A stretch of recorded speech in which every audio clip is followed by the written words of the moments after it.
Hello students, आज मैं आपको क्लास 8 का हिंदी जनरल का यानी हिंदी सामान्य का पेपर बता रहा हूँ जो आज आपका हुआ है।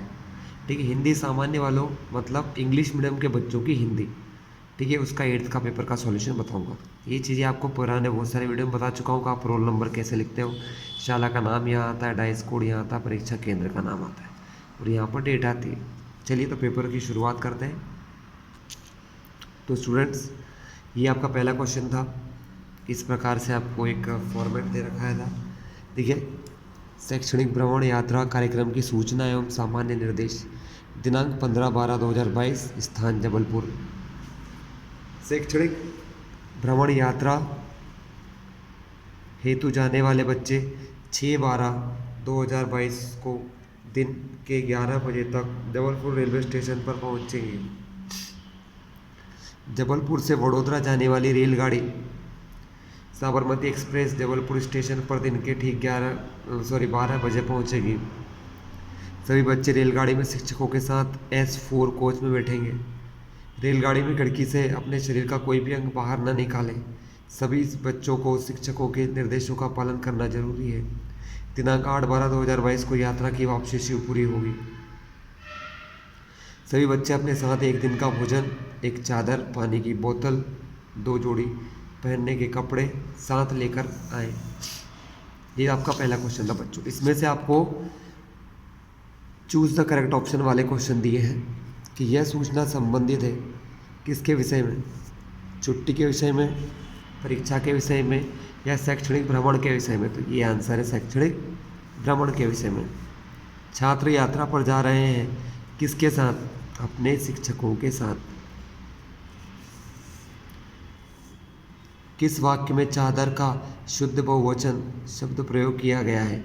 मोहन बाजार से चादरें खरीद कर लाया। तो ये चादर का बहुवचन चादरें, तो ये ऑप्शन आपका सही था। ठीक है, अब चौथा क्वेश्चन। अगला प्रश्न है बच्चों, खिड़की से शरीर का कोई भी अंग बाहर ना निकलने पर हो सकती है, क्या हो सकता है, आपको चोट लग सकती है। तो ये ऑप्शन आपका सही है कि आपको चोट लग सकती है। यात्रा में ले जाए जाने वाले सामान क्या है, चादर, कपड़े, टॉर्च, पानी की बोतल, कपड़े। चादर, कपड़े, पानी की बोतल, ये तीनों हैं।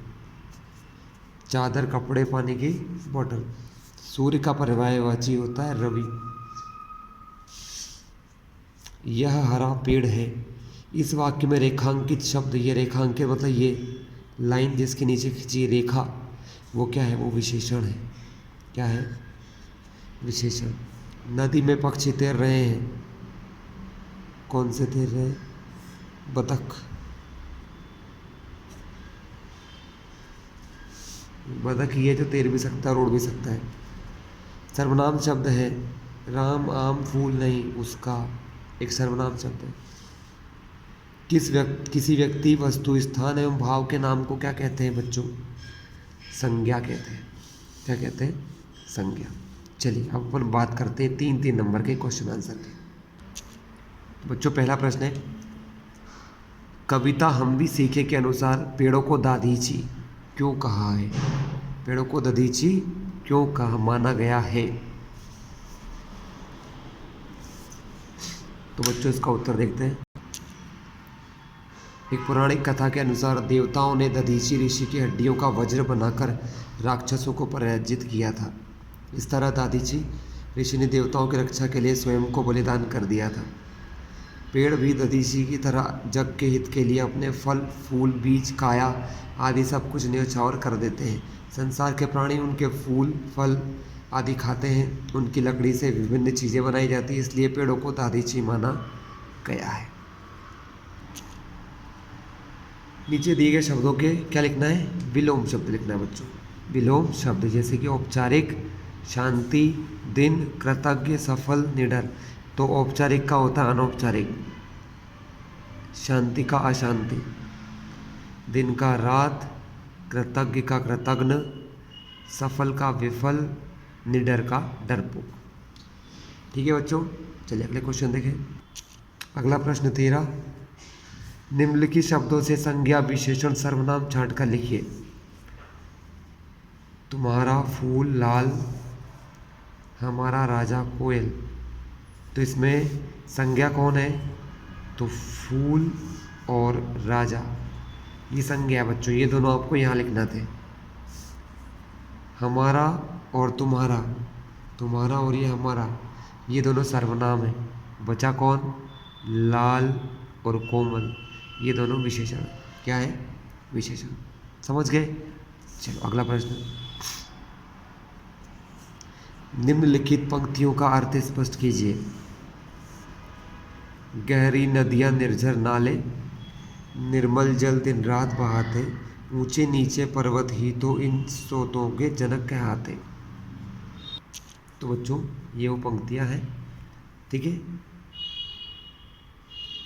तो इसका भावार्थ क्या है? अत्यंत गहरी नदियाँ, कल कल झरते झरने, छोटे बड़े नाले दिन तथा रात भर जग की भलाई के लिए स्वच्छ जल बहाते हैं, ठीक है। ऊंचे नीचे पहाड़ ही इन झरनों को जन्म देने वाले पिता हैं, ठीक है। यहाँ तक इसका आंसर है, ठीक है बच्चों। यहाँ से यहाँ तक इसका अर्थ हो गया। अगला प्रश्न देखें। दीनू और छगन की मित्रता की तुलना कृष्ण और सुदामा से क्यों की गई है? ठीक है, कृष्ण और सुदामा से क्यों की गई है? तो इसका आंसर ये रहा बच्चों। दीनू एक संपन्न परिवार का बालक था। उसके पिता सरकारी अधिकारी थे, घर में सभी सुविधाएं थी। दीनू की सेवा में नौकर चाकर लगे ही रहते थे। जबकि शगन एक गरीब किसान का बेटा था। उसके पिता के पास पढ़ाई की फीस देने के लिए भी पैसे नहीं थे। वह गांव के बाहर रहता था। पढ़ाई छोड़कर वह बकरी चराता था। एक अमीर था और दूसरा गरीब, पर दोनों में मित्रता गहरी थी, इसलिए उनकी मित्रता की तुलना कृष्ण और सुदामा से की गई है। अगला प्रश्न है, बिस्मिल अपनी माँ से क्यों नहीं मिलना चाहते थे? तो ये रहा बच्चों उत्तर। बिस्मिल अपनी माँ से इसलिए नहीं मिलना चाहते थे कि केवल एक ही दिन उनकी ज़िंदगी को देखकर माँ को बहुत दुख होगा। वे भयभीत थे कि माँ की आंखों के आंसुओं को देखकर कहीं उनके कदम डगमगाने न लगे और उन्हें अपने बलिदान पर दुख न होने लगे। अगला प्रश्न है बच्चों, अनुच्छेद में आए 3 मुहावरों को छांट कर लिखिए। श्रवण कुमार के माता पिता नेत्रहीन थे। उनका लड़का वह उनका लाडला पुत्र था। उसके माता पिता उसे अंधे की लाठी मानते थे। तो पहला तो ये है, अंधे की लाठी मानते थे, ये आपको यहाँ लिखना था, अंधे की लाठी मानते थे। दूसरा, ऐसा पुत्र चिराग लेकर ढूंढने से नहीं मिलेगा। तो चिराग लेकर ढूंढने से नहीं मिलेगा, ये नंबर 2 पर लिखना था आपको। श्रवण कुमार अपने माता पिता को सिर आंखों पर बैठाते थे। कहाँ बैठाते थे? सिर आंखों पर बैठाते थे। तो ये तीसरा, सिर आंखों से लेकर यहाँ तक तीसरा, ठीक है। अगला प्रश्न पढ़िए। बूंद बूंद से ही घड़ा भरता है के अनुसार सोच समझकर पैसा खर्च करने का क्या क्या लाभ है? सोच समझकर पैसा खर्च करने के क्या क्या लाभ है बच्चों? तो सोच समझकर पैसे खर्च करने से अनेक लाभ होते हैं। सर्वप्रथम तो कम पैसों से आवश्यकताओं की पूर्ति हो जाती है। अपव्यय, ज़्यादा खर्चा नहीं होता है, से बचने का स्वभाव विकसित होता है। व्यर्थ की चीज़ें खरीदने का मन लालायित नहीं होता है। बचत में जमा की गई छोटी छोटी राशि एक बड़ी पूंजी का रूप ले लेती है। यह पूंजी समय पड़ने पर बड़े काम आती है। सोच समझकर पैसा खर्च करने से रोजगार के अवसर प्राप्त होते हैं तथा पैसों की बचत भी हो जाती है। हमें सदैव पैसों की बचत करनी चाहिए, क्योंकि सोच समझकर पैसा खर्च करने से आजीवन लाभ प्राप्त होता है। अगला, रेखांकित शब्दों के स्थान पर विरुद्धार्थी शब्द रखकर पुनः वाक्य बनाइए। तो राम श्याम का मित्र था। तो राम श्याम का मित्र नहीं था, शत्रु का शत्रु था। जुम्मन की पत्नी मीठी बातें करती थी। तो जुम्मन की पत्नी कड़वी बातें करती थी। रमा बहुत सुंदर लड़की है। रमा बहुत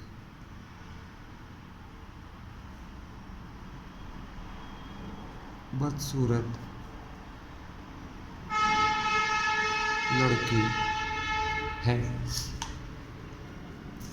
कविता युग की आशा के अनुसार क्रांति गीत में कवि किस भाव को व्यक्त करना चाहता है?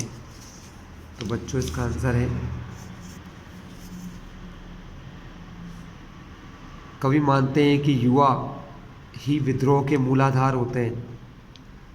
वे क्रांति के गीत बनकर समाज को आशाओं को पूरा करते हैं। उनके द्वारा किए गए क्रांतिकारी कार्य ही स्थायी शांति प्रदान करते हैं।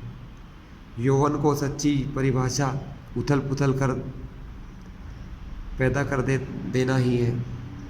कवि क्रांति गीत में यह भाव व्यक्त करना चाहता है कि युवा पीढ़ी ही समयानुकूल परिवर्तन लाने के लिए विप्लव का मार्ग अपनाती है। यह पीढ़ी ही विकास को गति प्रदान करती है। यदि जवानी में रवानी ना हो तो वह जवानी ही नहीं है। अगला प्रश्न देखते हैं बच्चों। दूध का दूध और पानी का पानी, इस कथन का आशय पंच परमेश्वर कहानी के आधार पर स्पष्ट कीजिए। बच्चों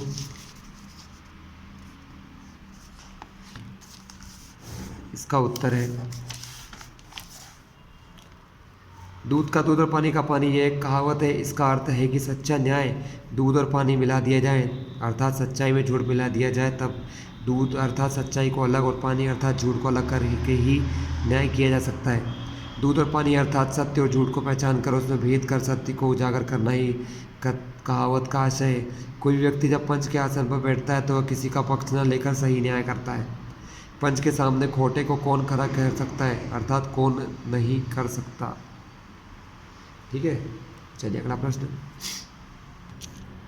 तो बच्चों इस प्रश्न को देखिए, निम्नलिखित पंक्तियों को ध्यान से पढ़िए और संज्ञा विशेषण और क्रिया छांट कर लिखिए। तो यहाँ पर संज्ञा विशेषण और क्रिया लिखना है, जबकि इन्होंने यहाँ सर्वनाम लिख दिया तो ये गलत था। तो काट कर यहाँ विशेषण कर लेना। क्या कर लोगे? विशेषण क्या है? महात्मा बुद्ध रुक गए, तो बुद्ध एक संज्ञा है और रुक गए एक क्रिया है। तो ये रुक गए मैंने यहाँ लिख दिया क्रिया में। तुरंत ही घनी झाड़ियों, तो झाड़ियाँ यहाँ संज्ञा हो गई। चीरती हुई, तो चीरती हुई एक क्रिया हो गई। एक विकराल मूर्ति आ खड़ी हुई, आ खड़ी हुई एक और वर्ब हो गई, एक क्रिया और हो गई। मूर्ति एक संज्ञा हो गई। ऊंचा कद, तो ऊंचा क्या हो गया? एक विशेषण। काला शरीर, तो काला एक विशेषण। चौड़ा सीना, तो चौड़ा एक विशेषण। और घनी झाड़ियाँ, तो घनी भी क्या है? एक विशेषण। इसके अलावा मूर्ति और कटार, ये दो क्या हैं? आपकी संज्ञाएं हैं। और भी संज्ञाएं इसमें से निकल सकती है, लेकिन वर्ब बच्चों 3 ही निकल रही है। ठीक है, अगला प्रश्न। दीप से दीप जले कहानी का सारांश लिखिए। तो बच्चों भयंकर दोपहरी में एक लड़का सड़क के दोनों ओर की कोठियों को देखता हुआ जा रहा था। उसमें एक कोठी का दरवाज़ा खुला था। लड़के ने दरवाजे पर खड़ी महिला से एक गिलास पानी मांगा और दोनों में बातें होने लगी। लड़के नितिन ने महिला से निवेदन किया कि आप बाज़ार से सामान लाने के लिए यह झोला प्रयोग करें, क्योंकि जिस पॉलीथीन में आप सामान लाती हो वह बहुत घातक है। उससे पर्यावरण प्रदूषण फैलता है, उन्हें खाकर पशु मरते हैं। महिला की समझ में बात आ गई और उसने निश्चय किया कि वह भी घर में बड़े पुराने कपड़ों से थैले बनाएगी और अपनी कॉलोनी में बांटेगी। इस तरह दीप से दीप जलता जाएगा और पॉलीथीन का प्रयोग बंद हो जाएगा। अब न कोई पशु मरेगा, ना ही पर्यावरण प्रदूषित होगा। यही इस कविता का कहानी का सारांश है। अपनी पाठ्यपुस्तक की कोई एक कविता की 5 पंक्तियाँ लिखिए। बच्चों इसमें तो आप कुछ भी लिख सकते हो, मेरे पास एक गाइड किताब है जिसके अंदर कुछ कम पंक्तियाँ मैं तुम्हें बता देता हूँ। रूप तुम्हारा दिव्य चिरंतन, सबने तुमको प्यार किया, तुम भावी के कलाकार हो, तुम जग का साकार किया। तुम्हें यशोदा के पलने की मधुर थपकियाँ जगा रही, तुम्हें नंद की सकल सुरभियाँ वृंदावन में बुला रहे। ठीक है, इस प्रकार की 5 लाइनें आपको लिखना थी। बच्चों ये आज का हमारा वीडियो था। ठीक है, कोशिश की है हमने आपको सारे आंसर देने की। ठीक है, अगले वीडियो में मिलते हैं फिर।